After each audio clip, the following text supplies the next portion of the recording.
So guys, my family and I had gone down to a festival because we don't really get those much where we're from. And I remember I was scanning the crowd when all of a sudden I saw him standing there, his head above everyone else's. I never actually realized how tall he was. And I remember thinking to myself, there is no way you could be who I'm imagining you to be. That man who was the boy who 15 years ago pressed me down on his bedroom floor. All of a sudden, my children's hands and mine felt like anchors, like something that I needed desperately to make sure that I wouldn't lose myself or float away altogether. And I remember watching him as he laughed and he laughed and he laughed and he laughed and he ran his hands through his hair, and his hair was thick, it was curly. It was good. I somehow managed to find my way back to my husband. I handed off the kids and I walked. I walked and I walked and I walked no direction because I couldn't breathe, and it took me 2 days before I could finally breathe again. And I kept asking myself, why can't I breathe? Why is it so difficult for me to breathe? Why can't I breathe? And I realized that it was because I was back in that room when I was 15 years old.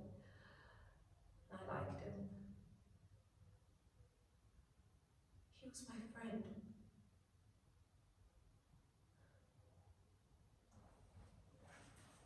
I was popular in high school. I studied hard, I got good grades. I mean, I wasn't mean. I wasn't a mean girl. I was nice to everybody. And my best friend and I had become closer with the older guys, which was kind of cool, I guess. But that's when we started drinking. And I remember every single time that we went out, it was always for the sole purpose of getting completely and utterly wasted. I mean, we weren't wankers or anything. We studied hard, we got into university, but we just partied hard. I remember that night. It was cold, it was winter, and there were 15 people at the party together with us. I knew of every single person. Most of us had started dating at the time, which just meant that we meet out at parties, and him and I were drinking, and somehow we made our way up to his room. The room was dark, the floor was cold, I was drunk and spitting, and as I lay there, I realized this was the first time that I lay naked next to a boy. This was the time, this was the moment that my friends and I had talked about late into the night, where you got experience from people who are more experienced than you. And as I lay there, I felt his hand make its way up my thigh, and he was clumsy and big and probably twice my size. Then he slid his finger inside of me, and it hurt. I told him so. I told him to stop, but he didn't. Instead, he just lifted his arm, which was about the size of my thigh, and he pressed down on my chest, and all I could hear around me was him saying, just relax, just breathe. And I think I realized in that moment that I couldn't escape even if I wanted to.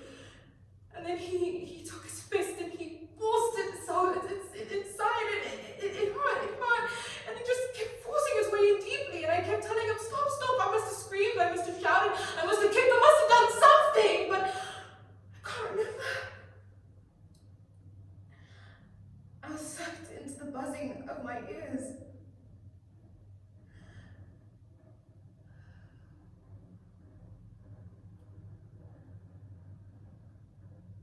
I felt him release me.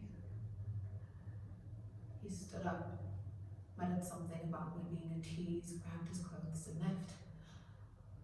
I lay there on the cold floor, shaking, numb, not sure of where I was, and when I finally got the energy to stand, I reached over for his bedside light table, and I switched it on, and I saw myself, and I was naked, and I was exposed.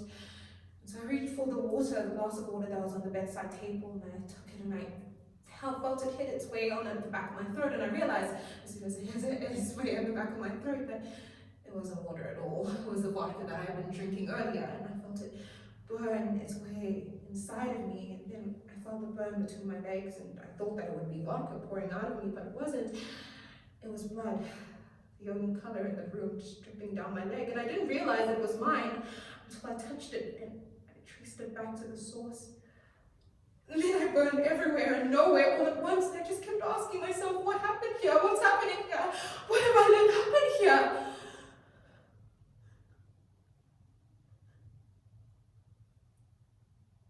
I knew in that moment that I could never go back to the girl I was before his fist ripped itself inside of me. I'd been taken from myself. He ripped out a piece of me and he held it in his bloody hand. And I knew from that moment on, there would be no telling. No telling.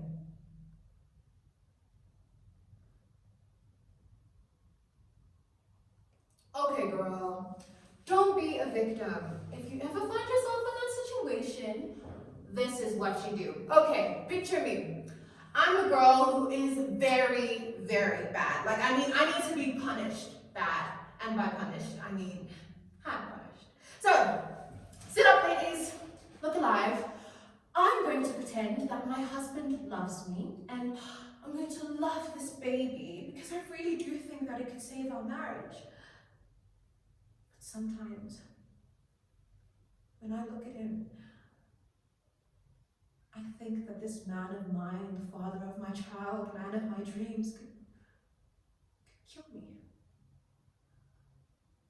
I'm so much happier now that I've met her. Well, technically missing, but soon to be presumed dead.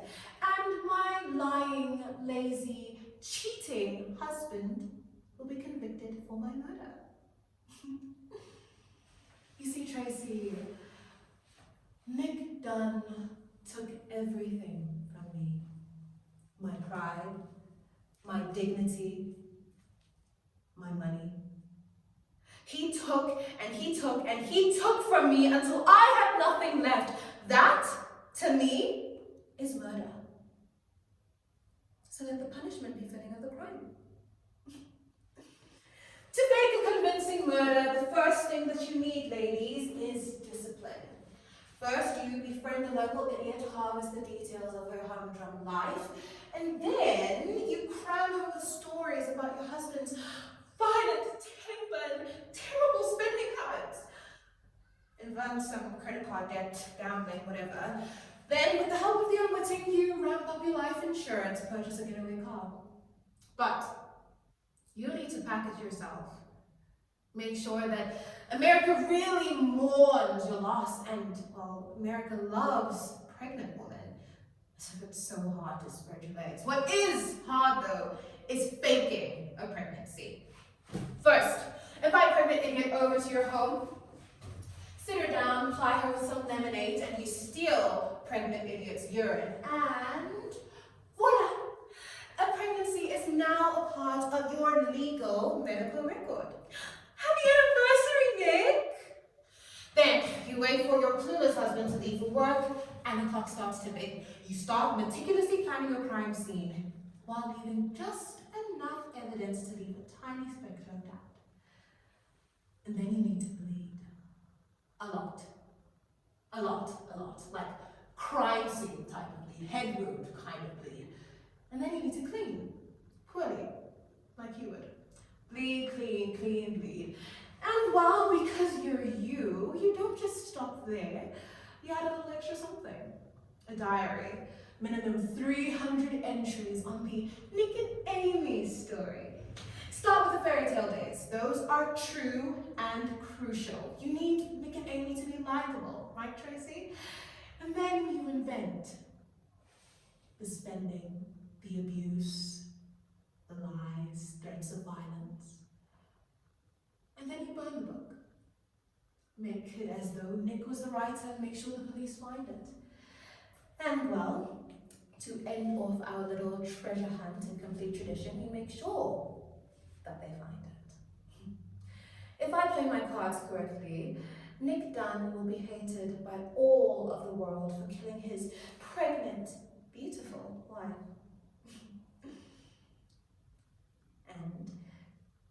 once the outrage has died down, I, when I'm ready, will take a handful of pills, go to the water, and fill my pocket with stones.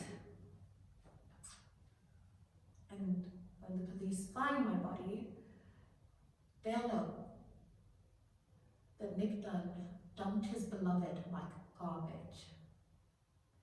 And she floated down past all of the other unwanted, abused, inconvenient women. And then Nick will die too. Nick and Amy will be gone, but we never really existed, did we? Nick was in love with the girl that I was pretending to be. A cool girl.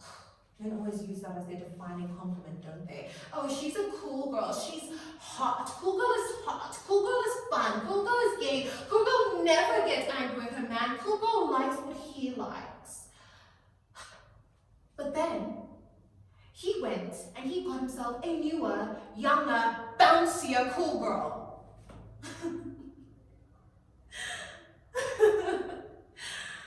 Oh, Nick.